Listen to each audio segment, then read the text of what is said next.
My name is Rainier, and I'm a filmmaker and photographer. In this first season of Is It Really That Bad? I'm traveling through Iran. With my own rental car, I'll be discovering if Iran is a safe place to travel. I'm here to see if Iran is really that bad. In this episode, I meet an American who just moved to Iran, find out that my beard is no match for these guys, and get invited to sleep over at a Russian-Iranian couple. I'm in Isfahan, Iran's second biggest city, which is also home to one of the world's largest squares. Here I meet Majid and Anastasia. He's Iranian and she is Russian. They offer to show me around the square and the adjacent bazaar.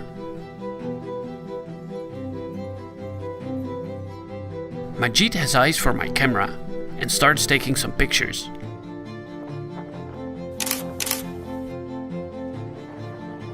When we continue, we run into a group of men with long beards. They are actors in a local theater, and they ask me to take their picture.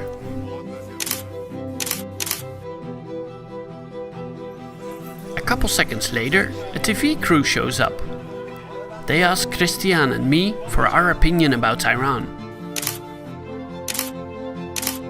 We share our first impressions and tell how warm and hospitable the Iranians have been so far.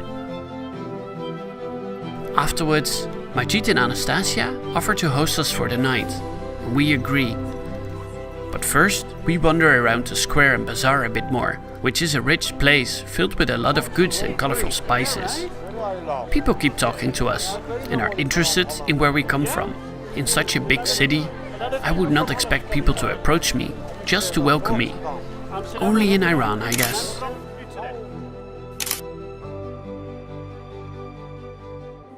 Just when we want to head home for the evening, we meet Andrew. Born to an Iranian father and a Guatemalan mother who grew up in the US. He tells me about his ambitious plan. Now I'm married and my wife and I decided to come and live here permanently in Isfahan. And why? Why did you choose Iran now over the US? The situation in our country is not so good, in my eyes at least. We want to have a family soonish, and the situation for children is not really good. It's not looking too great. We have really dangerous schools. Our laws are favoring guns and drugs. Crime is at an all-time high. It's just not the best place. And then also, our American culture is too easy. And I think here it might be a little bit more difficult, but it's motivation to do better with your life. If you say, I'm going to Iran, how do people respond? Abroad or here? In the US? Oh, they all thought I was completely nuts. What they show us on the TV over there is nothing like it is in reality. They show us there's no architecture, and obviously there isn't. They show us that's not really civilized. I mean, it's not very much different than anywhere else I've been. There's roads, there's cars, there's stores, there's culture, people are warm. It's not really what they show us over there, and I think it's a tragedy, you know. It causes people to not really want to come to this entire region, pretty much. But hopefully I can maybe change that and tell a lot of people back home, you know, this is what it's like, you know, and hopefully bring more travelers to Iran. Andrew's answers come across as if he's fed up with the US. I feel he mainly wants to escape from there, and he sees Iran as the logical step, having his roots originating there. From Iranian descent or not, living in Iran might be more difficult than just being a tourist. Okay, so we're here with Majid and Anastasia, and we're trying to get our car. Our car is over here, right? Yeah. Well, the first one is being moved right now. Okay. But there are two more down to go. It's actually exiting the parking lot.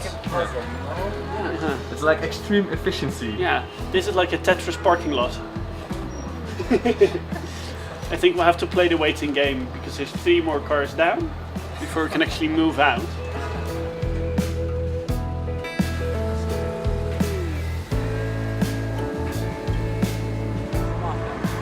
How are you doing? Well, this is more difficult than on the F1 track. There's way more traffic.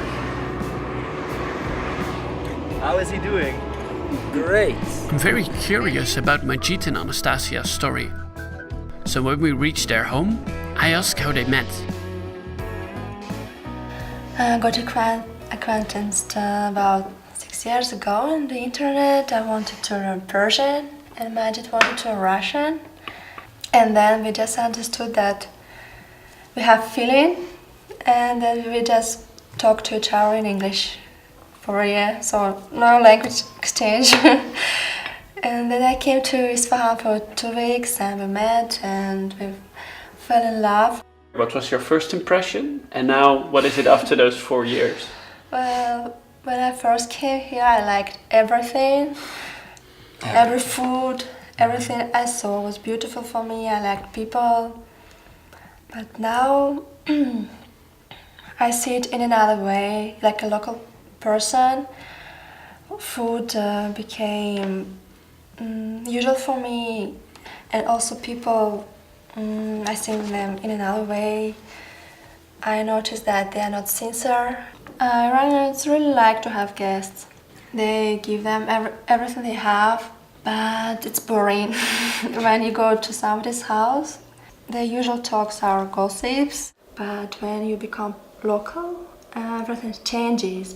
They don't care too much about you anymore, and they become rude sometimes.